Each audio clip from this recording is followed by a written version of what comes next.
అధికారం అనేది ఇప్పటికీ శాశ్వతంగా అనేటువంటి అంశాన్ని గుర్తుపెట్టుకోవాలి. ఇవాళ మన చేతిలో అధికారం ఉంది, పవర్ ఉందని చెప్పి ఇష్టాధారంగా వ్యవహరిస్తే ప్రజలు చాలా గొప్పలు మనం చూస్తూ ఉన్నాం కదా. ఒకసారి ప్రజాప్రతినిధి నాయుడు మళ్ళా ప్రజాప్రతినిధి కావాలంటే ఎన్నో రకాల కష్టాలకు వచ్చి ప్రజలతో సత్సంబంధాలు పెట్టుకొని ఇవాళ ప్రజాప్రతినిధి సందర్భాలు చాలా ఉన్నాయి. చూస్తా ఉన్నాం కదా. అహంకార పూరిత ధోరణులు, నియంత్రణ పోకడలు ఉంటే ఇవాళ స్టేట్లే కోల్పోయేటటువంటి సందర్భాలు. అధికారంలో ఉన్నామని చెప్పి హౌదులా మనం చూసిన మాత్రంలో ఒక మాజీ ముఖ్యమంత్రి కనుకొని ఒక సీఎం గారు వాళ్ళ కుటుంబ సభ్యులను అవమానించి నికృష్టంగా మాట్లాడేటువంటి సందర్భాలు మన కళ్ళకు ఏడ్చినటువంటి సందర్భాలు.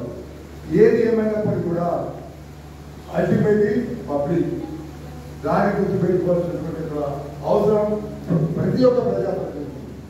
ఇవాళ అధికారాలు పవర్ అనేది ఉండొచ్చు పోవచ్చు, కానీ అల్టిమేట్ గా పబ్లిక్ ఉంటారు. రేపు మనం చేసినటువంటి మంచి పని మాత్రమే ఉంటుంది. ఇది చాలా సందర్భాల్లో చిగురుమార్ మండలంలో కూడా నిరూపితమైనటువంటి చాలా సందర్భాలు ఇక్కడైనా వంటారు చెబుతారు ఎప్పుడు చిరస్థాయి. సో మనం కూడా స్థానిక ప్రజాప్రతినిధి ఉన్నాం. పబ్లిక్ తో మనం ఎంత మామూలు పబ్లిక్ సంబంధించినటువంటి సమస్యల పట్ల మనం ఇంతవరకు ముందుకు పోయడం అనేది ఇంపార్టెంట్. అధికారం అనేది పీఠం లాగాను, అధికారం అనేది ఒక మొత్తం లాగాను మన వాడు పోయి కేవలం మనకునేటువంటి యొక్క అవసరాలు తెచ్చుకోవడం కోసం, మన ఎగ్జిస్టెన్స్ కోసం మన అధికారాన్ని వాడుకుంటే అది శాశ్వతంగా ఉండదనేటువంటిది నా అభిప్రాయం. నాకు ఉండేటువంటి యొక్క ఎక్స్పీరియన్స్ చెప్తున్నా. ఏది ఏమైనప్పటికీ కూడా ఈ యొక్క 5 సంవత్సరాల పీరియడ్లో మిత్రులు పూర్తి స్థాయిలో సహకారం అందించి ఈ హౌస్ను 100% 100% ప్రజల సమస్యలను ప్రతిబింబించే విధంగా చేసేటువంటి ప్రయత్నంలో ఇక్కడ సభ్యులు కావచ్చు, తర్వాత అధికారులు కావచ్చు 100% సక్సెస్ అయినటువంటి అంశాన్ని కూడా గమనించాం. మనకు కావాల్సింది నేను కూర్చున్నాం, ఆడ కూర్చున్నాం, మనం మాట్లాడినామా, పెద్ద పేపర్ వచ్చిందా, నా ఫోటో వచ్చిందా, నా పేరు వచ్చిందా.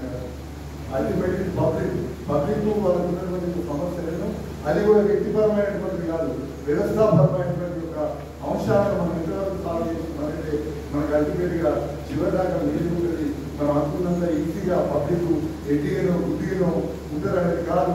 ఏది ఏమైనప్పటికీ కూడా ఈ 5 సంవత్సరాలు ఫుల్ బెడ్లో పనిచేసి పూర్తి స్థాయిలో మనం ప్రజా సమస్యలను అధికారులతో కలిసి పరిష్కారం చేయడంలో మన వంతు పాత్రను మనం పోషించడము, దానికి ప్రతి సభ్యులకు కూడా ధన్యవాదాలు. ఇంకొక అంశం కూడా ఇంకో సందర్భంగా చెప్పాలి. ఈ 5 సంవత్సరాల పీరియడ్లో ఏదైనా అధికారి పట్ల, ఏదైనా మండల స్థాయి, జిల్లా స్థాయి అధికారి అనధికారి పట్ల మేము ఏమైనా మాట్లాడిన తీరు వాళ్ళని గుర్తిస్తే మేము ఇప్పుడు వరకు స్థాయి 100% మా డ్యూటీ.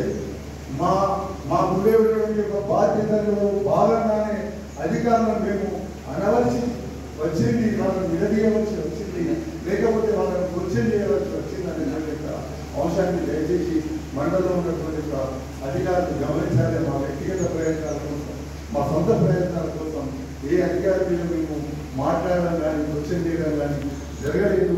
అది పబ్లిక్ సమస్యల పరిష్కారంలో అయితే పబ్లిక్ ప్రజాప్రతినిధిగా మా వంతు బాధ్యతను మేము పోషించమైనటువంటి యొక్క అంశాన్ని కూడా మండలానికి సంబంధించినటువంటి అధికారులు గమనించాలని చెప్పి ఈ యొక్క సందర్భంగా నేను మనవి చేస్తూ, ఏది ఏమైనప్పటికీ కూడా ఇప్పుడున్నటువంటి ప్రజాప్రతినిధులు వాళ్ళకు 100% ఏది మళ్ళీ కనుక రియల్యూషన్ పరిస్థితి, ఎందుకంటే ఒక రియల్యూషన్ ఉంటే ఒకరి చేయలేదు గవర్నమెంట్ చేయలేదు. కాబట్టి ఈ యొక్క సందర్భంలో కూడా ఇటువంటి అంశాలను కూడా చాలా అంశాలు మాట్లాడుతున్నాడు. మా మల్లేశ్వరకు నేను భయపడుతున్నాను పాపం, ఎందుకంటే వాదన కదా ఇది. మేము ఎక్కడ తప్పు మాట్లాడాలి మా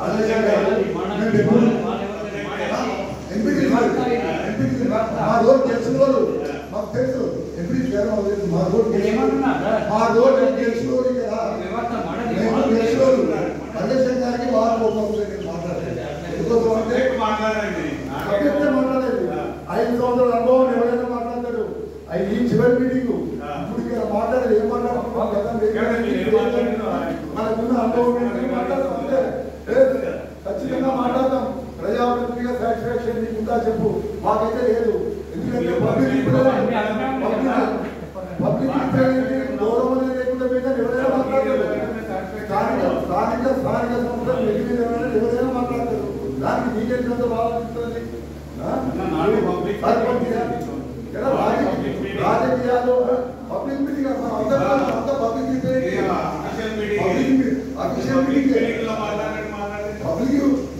మాట్లాడే అంశం కాదు. నువ్వు ఒక పబ్లిక్ పెట్టి నేను మన బాధ ఏంటంటే మనం ఇంతవరకు మన గౌరవం అయింది. మన బాధ ఏంటంటే మాట్లాడుతుంది. అది చివరి మీటింగ్ ఇంతకు ఎప్పుడు మాట్లాడే ఇచ్చాను నేను. మీకు ఆ విషయం తెలియాలి. మేము మైక్ వస్తే ఇదే ముచ్చట మాట్లాడతాం కాదు. This is the last program. ఇంకెప్పుడు నువ్వు నేను కలవాలి అంటే ఇదే లాస్ట్ మీటింగ్ కాబట్టి గతంలో ఏం జరిగింది